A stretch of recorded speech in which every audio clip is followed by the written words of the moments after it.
শেখ হাসিনার করে যারা রাজাকার হিসেবে সাব্যস্ত হয়ে হাসিসকে কাছে জেল করেছিল তারাও মুক্তি পেয়ে সংসদে এসেছে।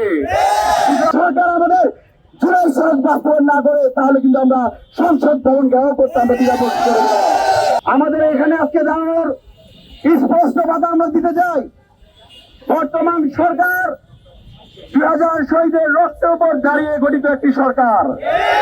কিন্তু আমরা দেখতে পাচ্ছি সরকারে বসে গিয়ে মন্ত্রিসভা গঠন করে তারা জুলাই সনদকে বিজ্ঞানগুলি দেখাতে চায়।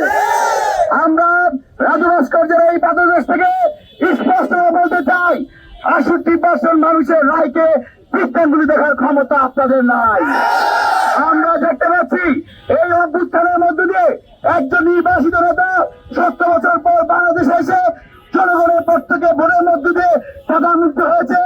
একইভাবে শেখ হাসিনার করে যারা রাজাকার হিসেবে সাব্যস্ত হয়ে হাসিসকে কাছে জেল করেছিল তারাও মুক্তি পেয়ে সংসদে এসেছে। সুতরাং জুলাই সনদ গণভোটের রায় বাস্তবায়নের পক্ষে কোন প্রকার পরিবেশী ছাত্র জনতা মেনে নিবে না। আমরা আজকে এই রাজু ভাস্কর্যের পাদদেশ নিয়ে বলতে চাই, সরকার ইতিমধ্যেই জুলাই আন্দোলনকারীদেরকে দায় মুক্তি দিয়েছে, আমরা তাদেরকে সাধুবাদ জানাই। সরকার আওয়ামী লীগকে সন্ত্রাস বিরোধী আইনে নিষিদ্ধ করে তাদেরকে আইন প্রণয়ন করেছে, আমরা তাদেরকে সাধুবাদ জানাই। কিন্তু ইতিমধ্যে দেখতে পেরেছি মানবাধিকার কমিশন সুপ্রিম কোর্টের যে বিচার বিভাগ প্রক্রিয়া সেই বিষয়গুলোকে নিয়ে খেলাধুলা শুরু করেছে। আপনারা তো 2025 সালের 19 নভেম্বর সংসদের দক্ষিণ প্লাজায় 25টি রাজনৈতিক দল বিএনপি, জামাত, গণ অধিকার থেকে শুরু করে যে ঐতিহাসিক দলে দলিলে স্বাক্ষর করেছেন, নিজেদের সুবিধা অনুযায়ী সেই দলকে আপনারা বিজ্ঞানগুলি দেখাতে পারেন না। আমরা সরকারের প্রতি আহ্বান জানাই, বিরোধীদের প্রতি আহ্বান জানাই, অনতি বিলম্বে সংসদে জুলাই সনদ আইন বাস্তবায়ন করতে হবে। আমরা আজকে এখানে যেহেতু একটা নির্বাচিত সরকার আমরা দাবি জানাচ্ছি, কিন্তু যদি সরকার এভাবে আমাদেরকে বিজ্ঞানগুলি দেখাতে চায়, শহীদদের আকাঙ্ক্ষাকে বাস্তবায়ন করতে না চায়, তাহলে ছাত্র অধিকার পরিষদ শুধু বিক্ষোভ সমাবেশ নয়, এর পরবর্তীতে কঠোর কর্মসূচি ঘোষণা করতে পারতে হবে। এই সময় আমরা লং মার্চ টু ঢাকা দিয়েছি, যমুনা ব্লকের অনেকবার হয়েছে। এবার কিন্তু যদি সরকার আমাদের জুলাই সনদ বাস্তবায়ন না করে তাহলে কিন্তু আমরা সংসদ ভবন ঘেরাও করতে আমরা দ্বিধাবোধ করব।